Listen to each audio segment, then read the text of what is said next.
The Morris dance is common to all inhabited worlds in the multiverse. It is danced under blue skies to celebrate the quickening of the soil and under bare stars because it's springtime.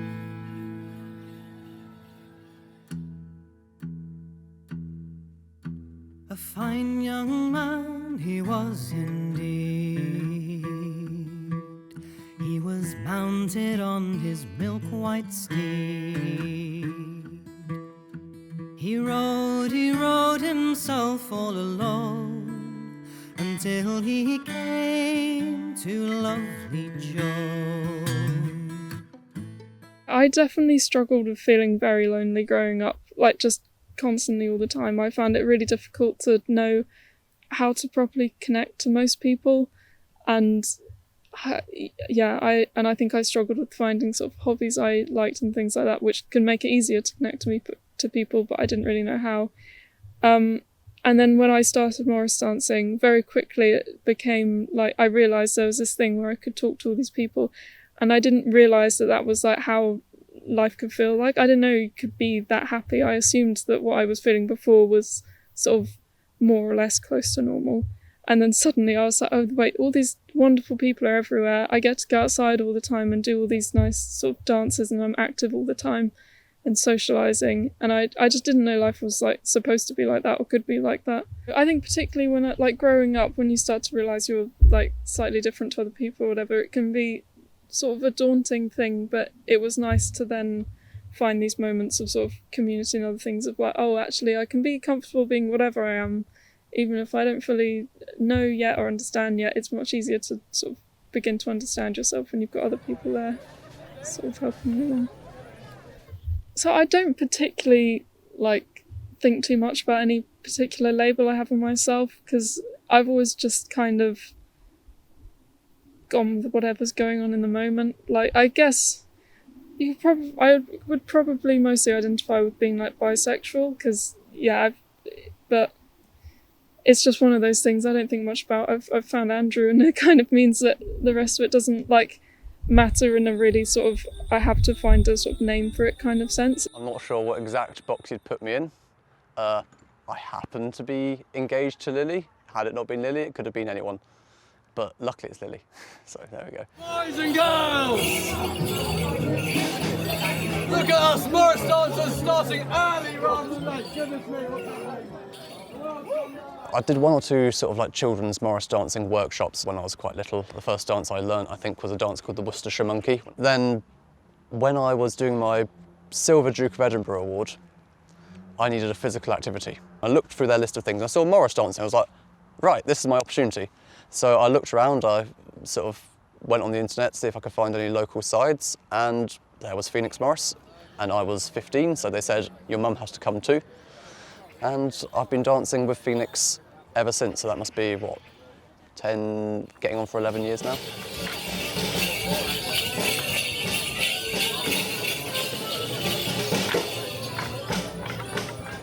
It's a really, really huge part of my life, and it feels like amazing to be part of that. I mean, even your day-to-day dancing, just keeping it going, making sure that people are aware that it's a thing, it's really, really nice to know that I'm part of something that is actually keeping these things going, and actually it's gaining popularity, so clearly something we're doing is working. If you just stick to what's written in the book, then it'll die out. But at the same time, you need the original sort of dancers there as an anchor point for progressing into the future. Because if you lose that, then it's quite difficult to, I mean, it's been lost before. Most Morris dancing now is based on sort of notes and things and interviews done by a range of people back in the early 1900s, that sort of era. Went round to villages trying to find people that remembered how Morris dancing was when they were children or whatever. There were very few surviving sides, so it's been already, what we're dancing now is pieced together. So what we don't want is that to happen again. So you need to have that flexibility, that thing that encourages people to keep joining, to keep it running, because otherwise you might lose it again, and we don't want that. It's too much fun. Keeping you lot in order. We're keeping you lot in order. You really are, yes.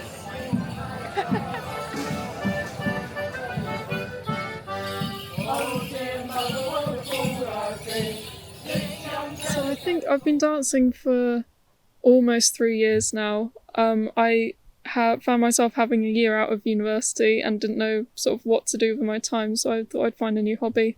And I'd seen Morris dancers around before and fancied giving it a go. And I just looked it up on Google, and Phoenix Morris were the ones I found. They had a website and things. And I thought, you know what, this seems like something that could just be interesting to try. Well, I met Andrew at Morris dancing practice. He was there at the first one I went to. And it was quite funny because when I got there, everyone thought he had brought me along, and we spent a lot of time telling them, no, we've never met each other before, no, I just came by myself. And then it was only like maybe 3 months of going there when we started then actually dating, and then we had to tell everyone that, oh, actually, you know what, everything we said to you is now the opposite, we are now actually dating. Well, we met Morris dancing, and so much of our life was about that it was quite a fun idea that it would, like, to get engaged in Morris kit. Wouldn't that be quite funny? And then it actually happened. How does it feel to dance with Andrew? It's absolutely wonderful. He's an excellent dancer. It is very, very nice to dance opposite someone that you know can dance and you can rely on to dance well. There's something very satisfying about being able to execute the moves correctly. I love watching him dance because he just does everything so neatly. We'll be making faces at each other across the set, and we'll be like, oh, shall we do a jump here, shall we do a flick here, shall we twiddle our sticks here? Because it takes away the stress of also performing in front of a crowd, because you know that it doesn't really matter about anything else, because at the end of the day it's just fun. It's just fun. It's very freeing, it's very fun, it's excellent. And then also I just get to look at Lily. It's really nice. Just being able to dance opposite her. It's really, really lovely.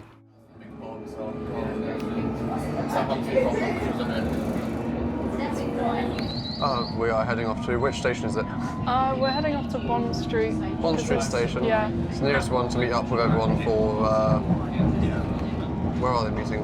For Pride? Oh, the Coach and Horses on Hill Street. Yeah. And that's the Morris dancers are lurking apparently. Well, some of them are watching other Morris dancers for now, but the rest of them are lurking there, waiting for our spot in the queue for Pride, because apparently it's a really, really long thing. It started an hour ago, but it'll be 3 o'clock by the time it's our turn to even get in the queue. There was something quite different about going to Pride. I'm not sure what the difference is between that and any other dance out. It might be the fact it's so much bigger than anything we'd really done before, and even sort of on the train up there, there was part of me that's going, I'm not quite sure what the reaction's going to be. I'm not quite sure. I wasn't even quite sure what it'd be like to be in the parade. I've been to Pride before as like in the crowds, and it's been very, very busy, very, very overwhelming, and I wasn't sure if it was going to be the same, and if when you put sort of dancing and all your bells and all your everything on top of that, would that make it more intense? Would that make it sort of difficult? I wasn't sure.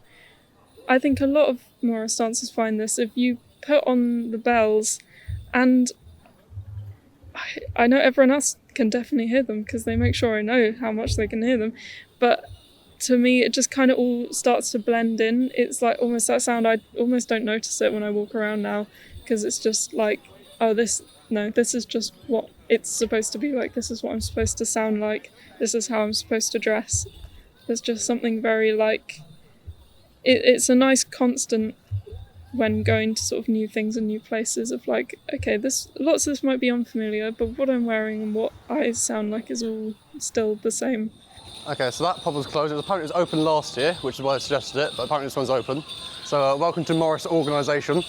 Doesn't really exist. And then you're about to be introduced to GMT, which is General Morris time, which is always at least 10 minutes later than everyone says it's going to be. So that's always fun. Once you start finding the other Morris dancers, every bit of that started to help me relax, because it was a familiar situation again. You go to a pub, you get a nice cold drink, it's like, oh, I do this a million times. You see the same people, you have the same conversations with them, you admire the same costumes, whatever.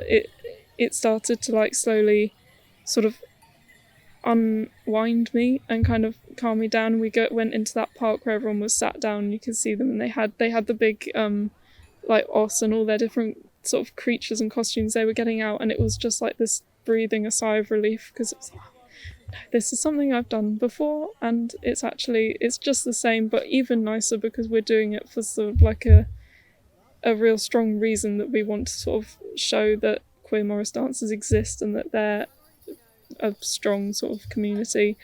Very excited. There's a few people here I didn't realise were coming, and it's all just kind of exciting. Someone's given me face paint. Andrew's gone and found a weird creature to hide in.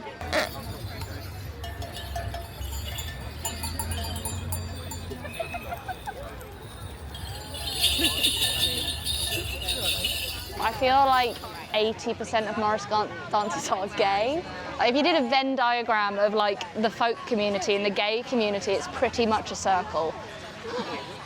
But no, it's because we practice at our local gay club, and before that venue we practiced at another gay club. It's just, it goes hand in hand. But I started this just because I started making friends with lots of different kind of people, and they all kind of gather up here, and I was like, yeah, I'll give it a go. I love gay pride, it's a great thing.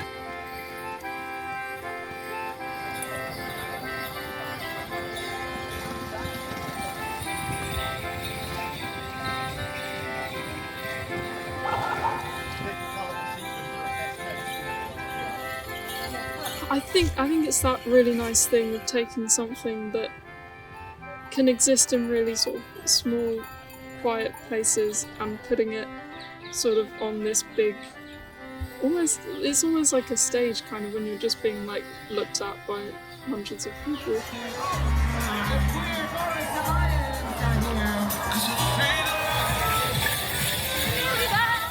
You know what, the crowds were just amazing. It was amazing. The feeling when you walked down from Piccadilly into Trafalgar Square and everyone's just screaming at you, it's like, wow, indescribable. Collective effervescence. Like, this is what being British or English is about to me. It's about like laughter and joy and friends and inclusivity. People in the crowd, I'm like, you should Google Morris dancing. That's what I did. I just joined like 4 years ago, so I didn't have any hobbies, and now look at me.